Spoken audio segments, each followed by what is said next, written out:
DevOps for live OTT broadcasting. So if you're here for DevOps for retail websites, you're in the wrong place. So we're going to talk about automating OTT broadcasting from the command line. Obviously, in the real life, you would use something like an orchestration engine, such as like Jenkins or something, but in this particular demonstration, we're just going to do it through the command line, just showing that it is possible to orchestrate an entire end-to-end live OTT workflow through DevOps techniques and using APIs. So a little bit about us. I'm John Councilman. I probably work with some of you guys on some projects. I'm an enterprise architect for media. I work out of the Atlanta office, and I work with quite a few of the large broadcast customers for live events and some of our big VOD workflows. And I've worked with quite a few of you guys on tooling automation in your workflow. This is Peter Chave. Thank you, John. Oh, hello. I'll hold it a little bit further away from my mouse so I don't blast you out. My name's Peter Chave. I'm principal architect in the media group. John and I work together on a lot of different projects, some of the more exotic or bleeding edge techniques, and some of putting together some interesting proof of concepts, and then John helps that get it into the customer's hands and actually drives us forward. So I'm really excited to see this. I've got a bit of a bet with John that I don't think he can do the entire live channel with a single command line, but he says he's up for it. So if I lose, I'm going to buy him drinks all night tonight. Yeah. I think he said drinks for everybody are free at the customer party tonight. if we can make this work.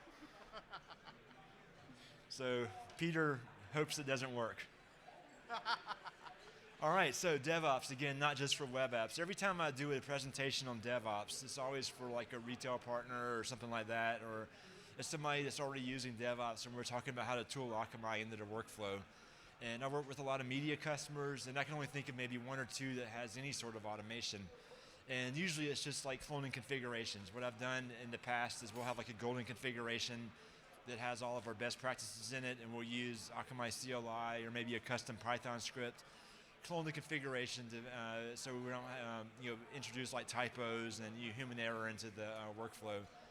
But we're thinking about DevOps, and we're thinking about media and edge world being, we have a big theme of DevOps here, and we're like, what if we could do the entire workflow on a media event using the same techniques we use for web.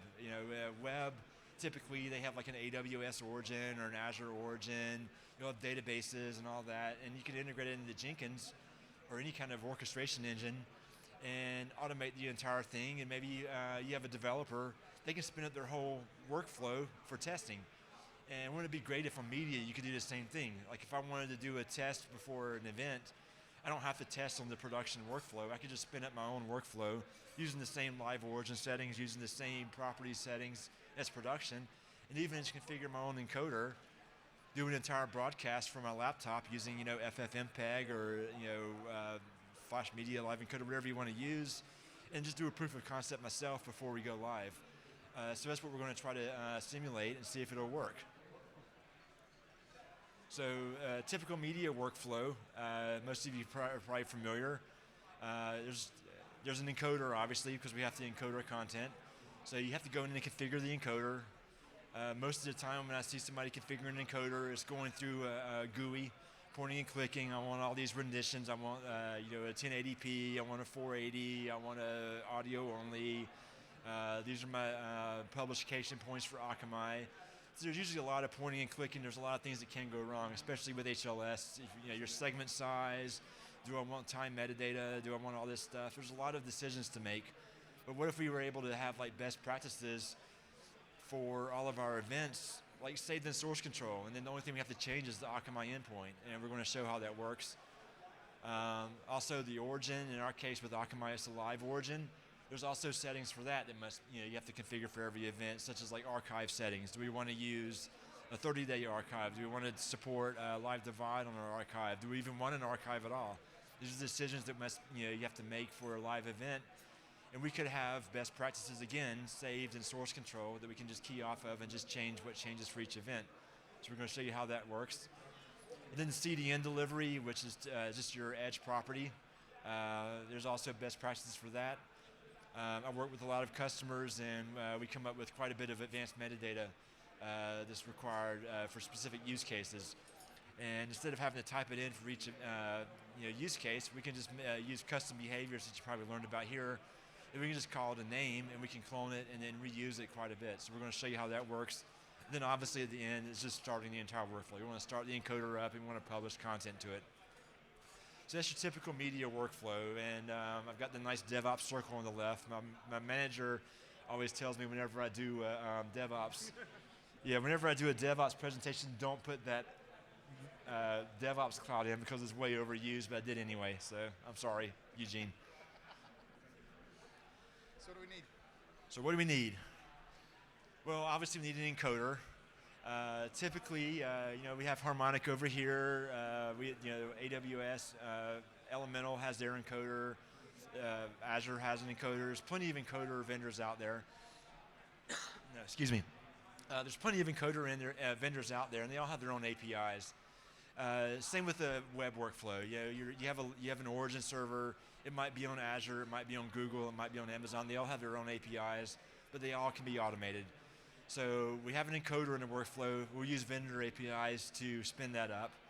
We have a live origin and a live stream. That's on the Akamai side. We'll use Akamai Open APIs for that. You've learned a lot about Akamai CLI. Today, we don't have an Akamai CLI for live origin, but that's sort of come in the future as you guys start using this in the field. Once we start seeing things used a lot, that's when usually Akamai CLIs come out. So we're going to use Python too. Yeah, we're going to use Python for this, which is what I typically do. I create like a Python script if there's no Akamai CLI, and then I'll have like command line arguments. So it basically works like a CLI anyway. You just have to write the command line. Yeah, we just have to write the command line script, and the APIs are really easy to understand. If you haven't looked at our APIs, developer.akamai.com/API. We have APIs very well documented for all of our products, including Media Services Live and Media Services Live reports. So we've done some projects in the past where we actually automate reporting for Media Services Live. So you can actually get programmatic reports on your media streams, such as like number of viewers, which URLs, which tokens are being shared, things like that. You can actually get it programmatically. So definitely something to check it out if you haven't been to developer.akamai.com and you're in the media space. We do have a lot of APIs exposed for that. And then last but not least, CDN delivery. Most of the classes have gone over this quite a bit throughout the week. Akamai CLI works with this, our own open APIs.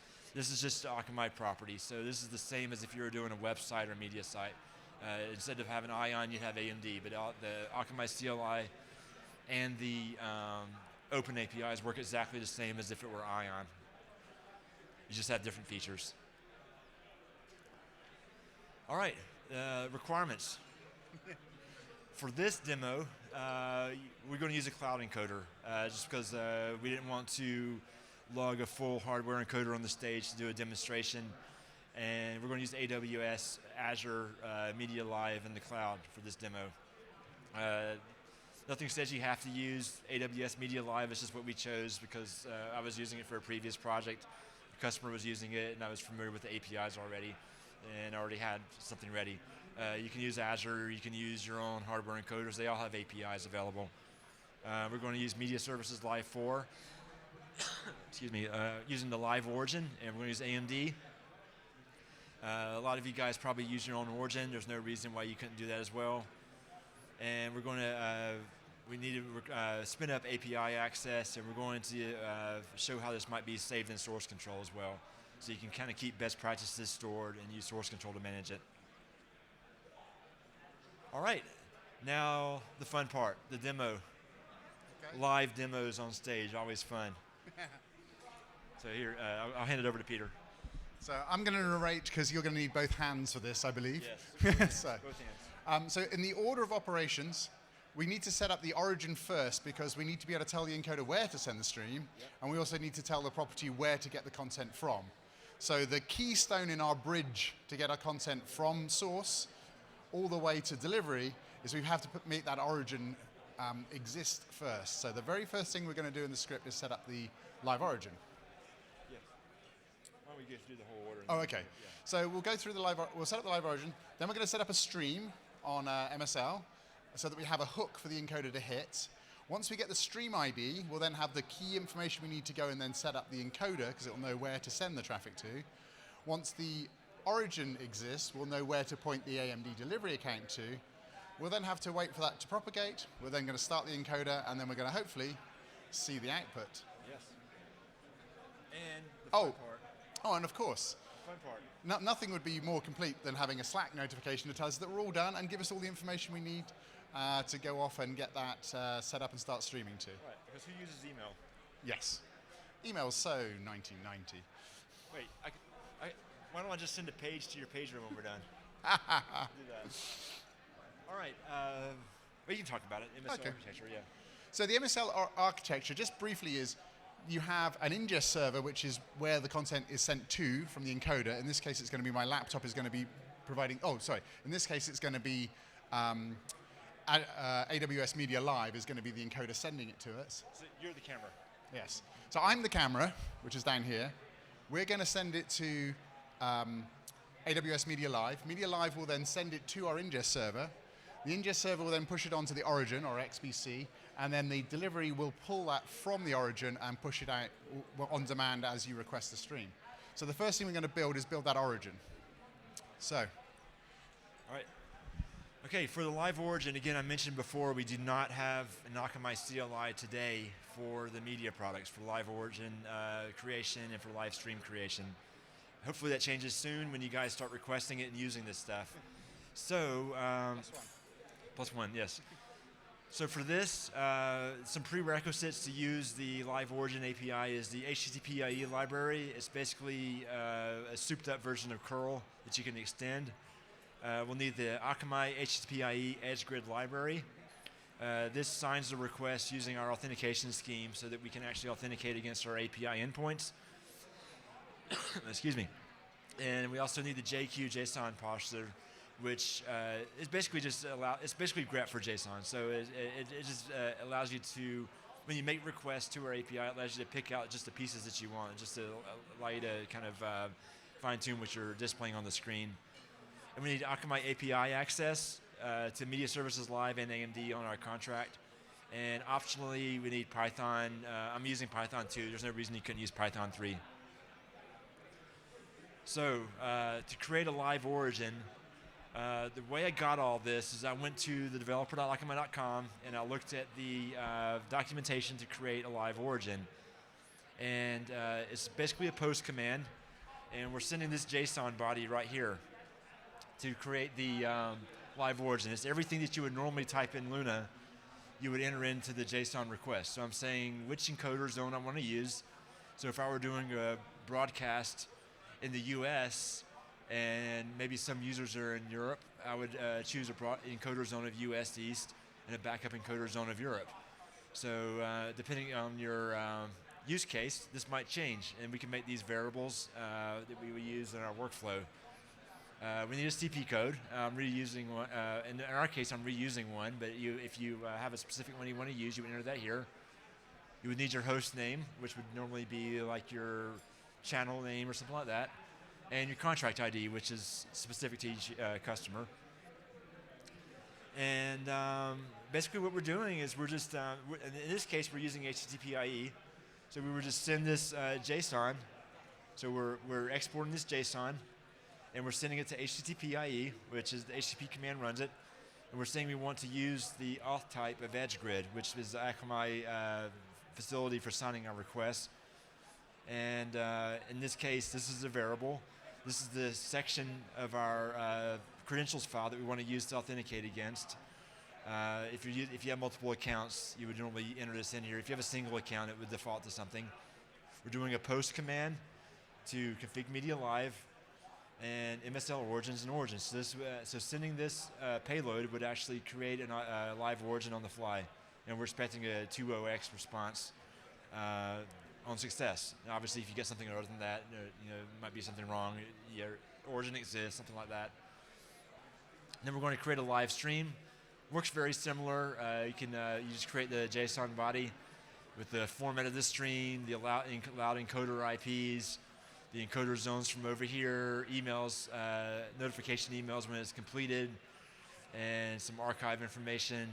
And again, it works the same exact way. You export the stream JSON to HTTP/IE. You're using EdgeGrid again to assign it, and you're sending it to MSL Origin /streams, expecting a 200 response.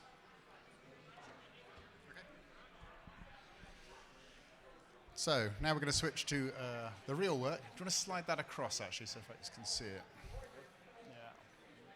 Yeah. There we go. There we go. Can everyone see the command lines? Right. Excellent. Can we slide this? Can you bring the page across that way a bit? There we go. Perfect. Thank you. Right. Okay, great. Now the fun part. Okay. So this is what the Edge RC looks like. We mentioned that earlier with HTTP/IE. In this case, since I deal with a lot of customers, I have a lot of entries. You guys would probably only have one. What we're going to do, we're going to first create the live origin. In my case, I showed you earlier how to do it with HTTP/IE. That would be if you just want to do maybe like a one-off or test the API. I'm actually using Python for this. And we have an EdgeGrid library for Python that signs the requests using the request module for Python. So you can download that from GitHub. We have it open source, available for you to download. So I'm saying I want to import EdgeGrid auth. And I want to use this particular section of my Edge RC file, which contains credentials for our account that we're testing with. Excuse me. And what I'm doing here, I'm creating a random host name, a random origin name. In your case, it would probably be something specific to your event, but I'm just creating a random name. It's just so we can keep running this script again and again and again, right? Right, because the whole point of this is I do not want to provide any sort of command line options. I want to be able just to run one, then move to the next, then move to the next, without any kind of user interference at all. You really want everyone to get drinks tonight. That's sweet. Yeah. Exactly. I want it to work. I don't want to lose to Peter. So here's the JSON data that we showed earlier. And then I'm sending it to that same exact endpoint. I'm using the request module for Python. And if you look at the developer.akamai.com documentation, they always tell you if you have to send specific headers. So it requires the content type header to be sent. Then I'm sending it to this endpoint, including these headers. And then I am saving the location that comes back. And right here, I'm just calling the same endpoint with the origin ID just to check the status of it. Because as some of you know with media, sometimes it takes a little while for a live origin to be created. So you would have something like on your orchestration engine that actually polls until the origin is complete. In our case, I'm just polling a few times just to show you that it can be done. Okay, so we're going to run that first script. So I'm going to run this. I'm actually going to create a live origin on our account. So as you can see, I'm printing out what's happening, sending a new origin request, sending it to this URL. As you can see here, this is the host name in our EdgeGrid authentication section. Every API user has their own individual host name. As you can see here, I got a status code of 202, so we were successful. This is the origin ID, and I'm using this to check the status of it. So as you can see here, I'm calling the API endpoint for Media Services Live, and I'm asking for the status for this origin ID. And the status is pending. And obviously it would continue being pending for the time being, but we don't want to sit here and wait for the next hour or so. We've only got another 20 minutes, so we're going to do like the classic TV baking show and go with one we made earlier. Right. Yeah, we're going to have a nice cake we're going to pull out of the oven in a little while. But this is the one that's actually being baked right now. So number 2, we're going to create the live stream, which we just showed you earlier on the presentation. This is the JSON body. Slide the screen across that. Like that. Okay, so this is the body that's being sent. This is the endpoint that we're sending it to. And as you can see here, we got a 202 response. And again, I am checking the stream names. And as you can see here, since we created a new live stream, I went and did a get on the same endpoint to see what it gave us for the primary and secondary entry point. So I'm saving these, and this is what I want to get to my encoder. So my encoder needs this information, so until I can configure the encoder, I need this information. So I'm saving it from the API call. So you would store this as an environment variable, or whatever your orchestration engine needs to pass on to the next stage. So we've now created our live origin and we've created our live stream. So if I were to go into Luna. So we've built the keystone of this bridge. We've built the middle bit that we need to send to and get from.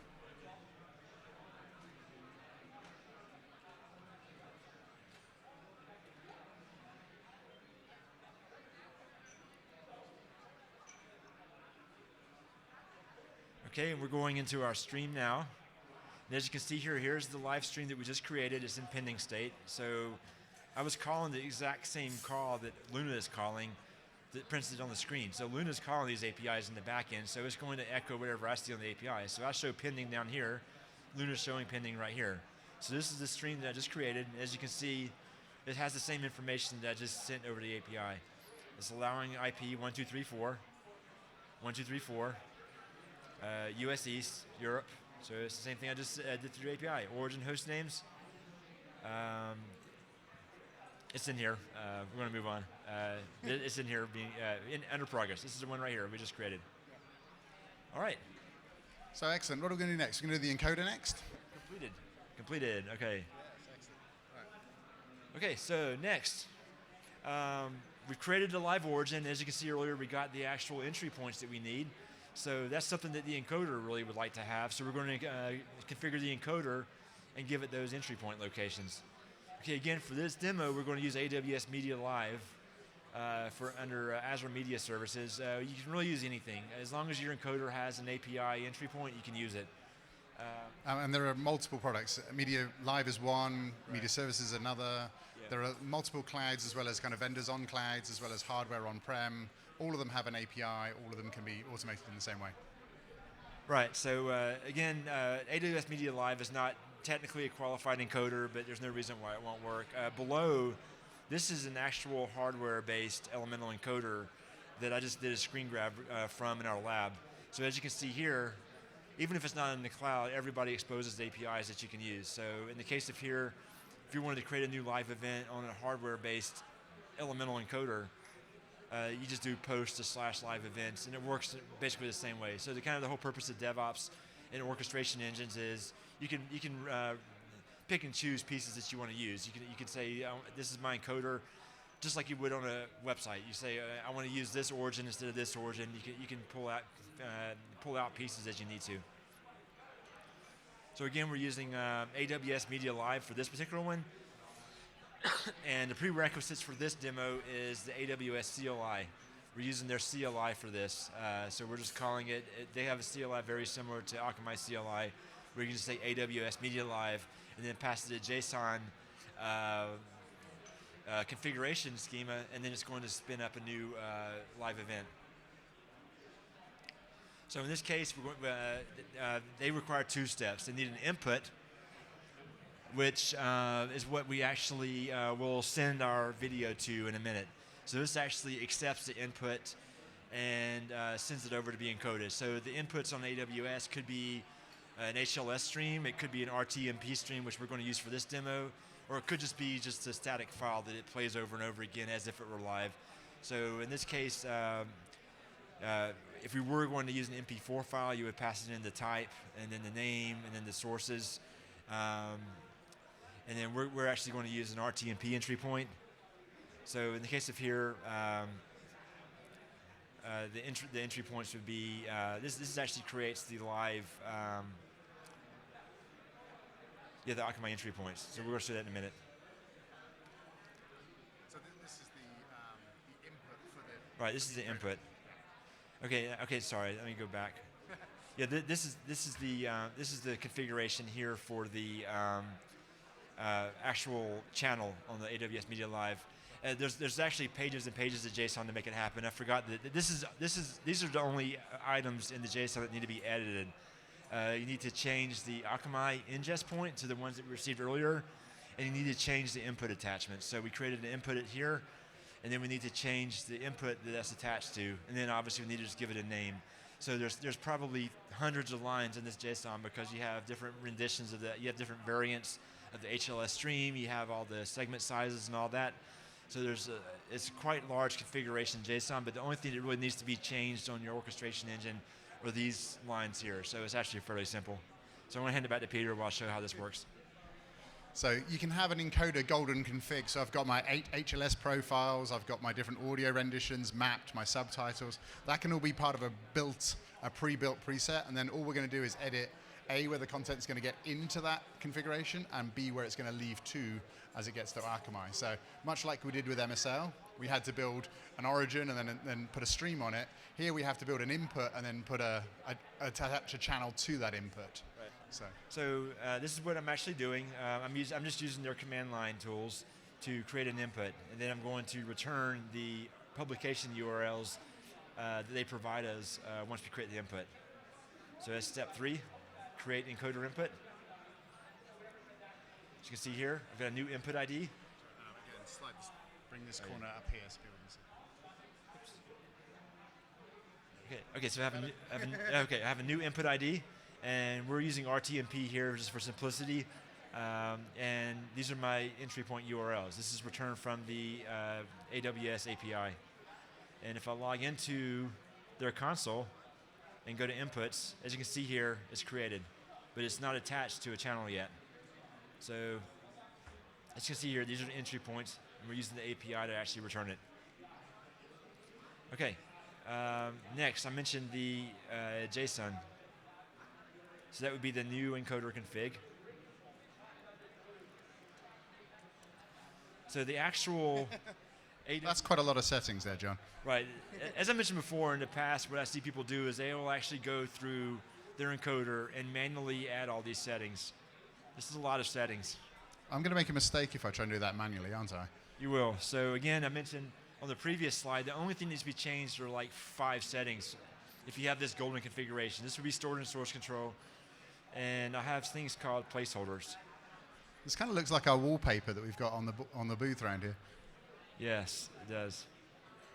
But I have some placeholders in here for like the Akamai entry points, the input attachments, and all that. That's really all that has to be changed. Everything else is going to be the same. But, yeah, we've determined that for all of our events, we want to use like 6 variants. We want to use 6-second segments. We know what it's going to be, so we save this in source control. The only thing that ever has to be changed is the Akamai entry point and the ingest. So that would be step 4. What we're doing here is we're actually modifying the JSON and creating a new version that we want to use. So this is the new encoder config. And as you can see here, this is the entry point that we just created. So I've changed it here, and I just used Python to modify the JSON. You could really use stat or something like that if you wanted to. So as you can see here, I'm just using Python, and I'm just changing changing a little bit of the data fields using their JSON module and then printing it out. So now we have the encoder config we want with the entry points that we got from when we set up MSL earlier, and we have it attached to the input which has been returned to us. So we know where to send the content to, and it knows where to send the content onto the MSL origin. We haven't actually created the channel yet. This just created our new JSON that we're sending to Amazon. Gotcha. So step 5, we're actually going to create the channel. We're going to send that JSON to their API to create the channel. So that's step 5. This is when billing starts, right? Right. This is when we get the bill. So channels, as you can see here, it's creating it. So instead of having to type all this stuff in, if I want to go into here in actions and edit, again, this is quite a bit. We have all these HLS settings, and I'm sure somebody would probably type incorrectly, especially we're adding HLS segment times in there inside the manifest. So there's a lot of things in here that you could really mess up. And then we go into all of our variants. They're all here. There's a lot of things here that I could probably type wrong. I put the width and the height incorrectly or something. So all this is stored in source control. And the only thing we're ever changing is the Akamai entry point, which is right here. So this is changing, and then the input attachment. So again, it lowers the chance of error. And if I wanted to just create a new channel just for testing, I could do that easily. So now, as you can see, it's created. So now we have an encoder set up, we have an origin set up. Now we need to get this to where people can actually view it. Right. So now we have we're able to publicize a live stream to AWS. we're able to have the Akamai Live Origin actually receive it. It can archive it, do whatever it's got to do, but there's no way to play it back. So we need an Akamai delivery config to actually connect it at Live Origin and deliver it to end users. So what I'm doing here is under number 6, I'm actually using the Akamai CLI for this. As I mentioned before, the Akamai CLI, we have a module called property. And you normally see this used for things like Ion, things for like websites. But AMD is an actual Akamai property, and it's really no different than an Ion property or anything like that, other than just the features involved. So I can use Akamai CLI and actually clone an AMD configuration. So what I'm doing here is I'm actually calling this, I'm using this Edge RC section just like I did in Python earlier. I'm saying I want to create a new site. I want to clone my, have an Edge Golden config. I call it Edge Golden AMD. So this is the one that I've actually created that everybody's approved and like, yeah, this is what we've agreed on as a company. It has all of our best practices included in it. I want to clone version 1, and I want to use my origin of the live origin that I created earlier. So this is a variable that I'm using. And again, this would probably be kept in your orchestration engine. And then I want to use a host name. And again, I'm using a random host name here. So if you were using the media playpen. Yeah, some of you, if you're my customers, probably know what media playpen is. It's where I test things out with. So we're going to run create AMD property. So it shows our new site of new site 4091. And now it's cloning the golden configuration. It's retrieving the rules. And it's creating a property. The nice thing I like about Akamai CLI is I actually wrote all this for a customer before Akamai CLI existed. And to do all of this, there's probably about 6 or 8 APIs happening on the back end. So this really makes it a lot easier. So again, we mentioned a random name. If you were just doing a dev test, there's no reason why you couldn't use a random name. And just you provide this to your tester and say, okay, you wanted to do a test stream end to end. Here's your delivery configuration and have at it. Because since you're not giving it to end users, sometimes a random host name is fine. So we're going to go back into Control Center. We're going to search for this host name. And here it is. As you can see here, we cloned it, and it's being created now. Wait, I think I had something else in my clipboard here.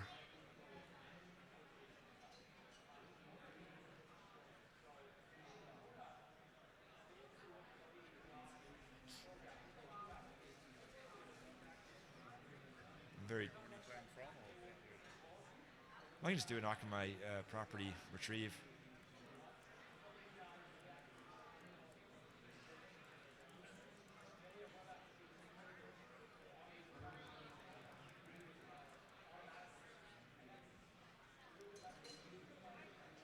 Okay, so I just use the CLI. The whole point of this is that we don't have to use Luna.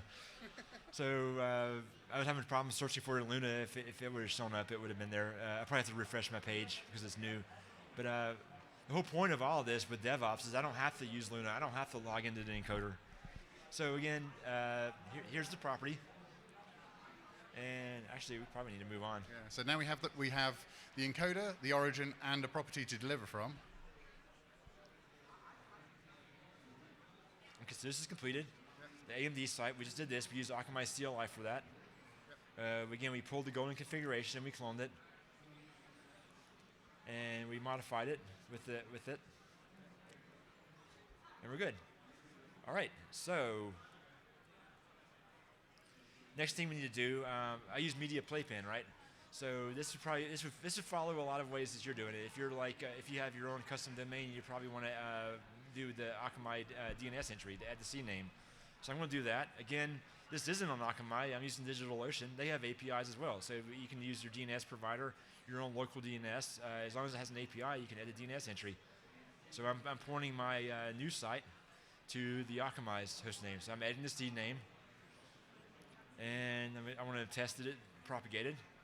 Okay, great. So yeah, so we're pointing to it. So now, again, as some of you are aware, Live Origin and some of these AMD properties, it might take a little while to propagate, and we don't want to sit around and wait and take over your lunch for the rest of the day. So it's propagating in the back end, and then once it's finished, why not send a Slack notification, which is exactly what I did. So in this case, I'm using all these variables that I just used to say, okay, here's my new site. So here's your new stream playback URL that we've created. It's ready to go. And now when you're ready to go, you can publish these entry point URLs. So this is what the user, after they trigger the DevOps workflow, would receive. So they would go into their orchestration engine, say, I want to create a site to do some testing. They would run this script, and then when it's ready, they would receive a site notification. Okay, here's your playback URL, and here's the streams. And then just to win my free drink from Peter, he said, I bet you can't do it in a single shell script. Again, you notice that I did not require any sort of intervention in any of these scripts. They all keyed off the previous one. So there's no reason why I couldn't do something like this, where I just run the first, second, third, fourth, fifth, sixth, seventh, eighth, and ninth back to back and put a little sleep timer in there. He says I'm cheating because it's not a single bash script, but That's a very big bash script. yeah.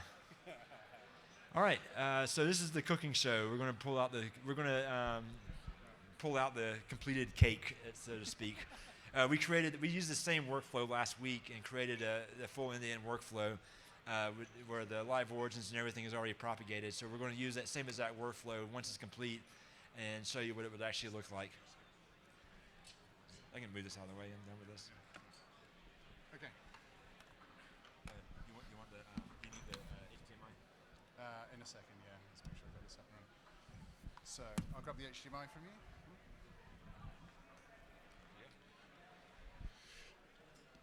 So can we bring my screen back up, please?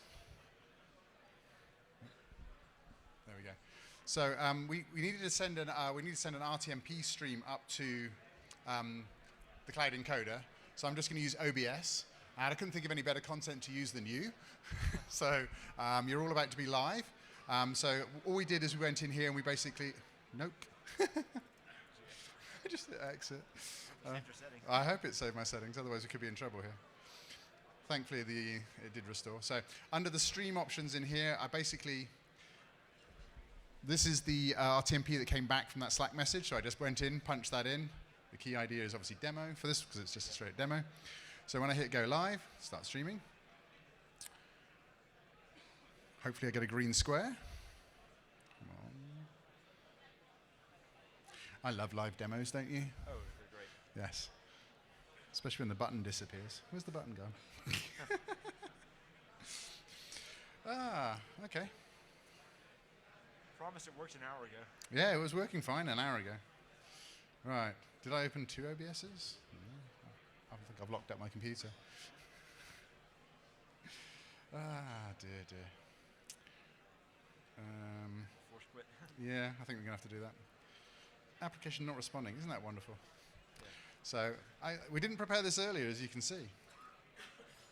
I don't like doing fake demos. It has to be real, otherwise it's just not worth doing. So we will try start streaming again and watch it lock up. You want me to use my FFmpeg back? We might have to do that, yeah. Okay, do you want to fire up your script as a backup? Because I'm concerned that my encoder is not working the way it was designed to work earlier.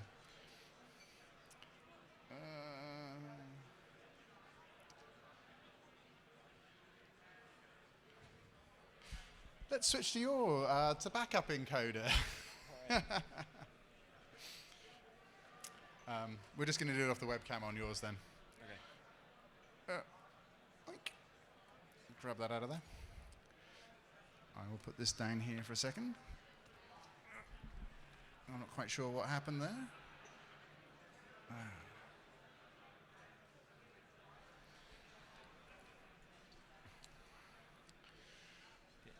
Yep, and we're back on. Okay, so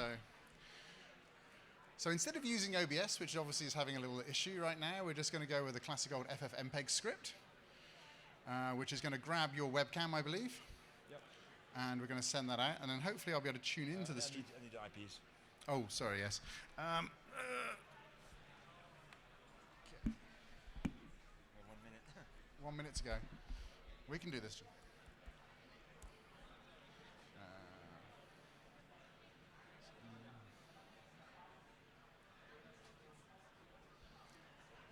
So I think it's 34, 1236, 184, 225. 225? 255, sorry. Okay. And then, Edge, what was the key? Oh, demo. That's right. Okay, hopefully we are now transmitting. Does that look like it's sending? Excellent, okay. I will not send as well. I think it exited. I don't think I started this one up. Oh, I see. Did we not start the encoder? Oh, I think we found the problem now. That was the problem. Okay. You couldn't connect. That's why I couldn't connect either. All right. Do you want me to try and connect again then? Were you running now? Yeah, they're both starting out. Okay. We need to start the encoder. Yeah. Apparently you need to start the encoder. So we will carry on and we will make this work for everyone here. But please rate this session. Please don't rate the last bit of the session. The first bit was much better. Please rate that bit. And we will have this working in just a second. Yeah, we'll have the stream up in 2 seconds, and you can see yourself using the entire workflow. Probably should check that, shouldn't we? Yeah.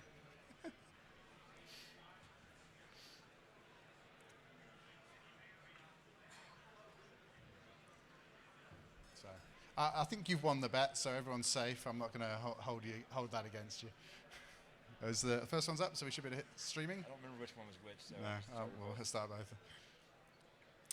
I'm seeing a green square, which is much better now. So excellent. Okay. Green, red, green, yellow, green, red. Okay, green. Green's good. We like green. Yeah, green's good. Excellent. So let's go over to a player. Oh, I'm not on the... Do you want to give me the HDMI back? Yeah. You go, Peter. Here we go. You hold that. I'll hold this. Oh. I'm getting a lot of errors on that. Yeah. Maybe the network. Yeah. Oh, there we go. So, hopefully if we can tune into the...